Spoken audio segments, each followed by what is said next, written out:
माननीय डॉक्टर सुरेशभाऊ खाडे यांच्या नेतृत्वाखाली मिरजेत भारतीय जनता पार्टीचा विधानसभा क्षेत्राचा कार्यकर्ता संवाद मेळावा संपन्न। भारतीय जनता पार्टी मिरज विधानसभा क्षेत्र कार्यकर्ता संवाद मेळावा माजी पालकमंत्री आमदार डॉक्टर सुरेशभाऊ खाडे यांच्या नेतृत्वाखाली संपन्न झाला।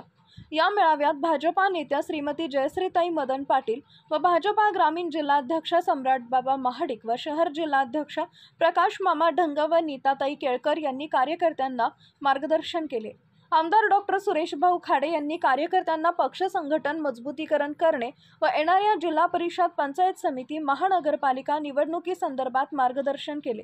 सदरील मेळाव्याचा औचित्य साधून मिरज मतदारसंघातील मिरज शहर पूर्व मंडल अध्यक्ष चैतन्य भोकरे, मिरज शहर पश्चिम मंडल अध्यक्ष अनिता हरगे, मिरज ग्रामीण दक्षिण मंडल अध्यक्ष अभिजित गौराजे, मिरज ग्रामीण उत्तर मंडल अध्यक्ष मयूर नाईकवाडे यांनी या चारही मंडल पदाधिकारी कार्यकारिणी जाहीर करण्यात आली आहे। यावेळी भाजपच्या नेत्या नीताताई केळकर, आमदार डॉक्टर सुरेशभाऊ खाडे यांच्या सुविद्य पत्नी सौ सुमनताई खाडे, माजी नगरसेवक पांडुरंग कोरे, सुशांतदादा खाडे, माजी नगरसेवक योगेंद्र थोरात, माजी नगरसेवक निरंजन औटी, ज्येष्ठ नेते सुरेशबापू औटी, भारतीताई दिगडे, संगीता खोत, सरिता कोरबू, ज्योती कांबळे, दिगंबर जाधव, ग्रामीण भागातील भाजपा सरपंच, ग्रामपंचायत सदस्य, महानगरपालिका माजी नगरसेवक व पदाधिकारी कार्यकर्ते मोठ्या प्रमाणात उपस्थित होते।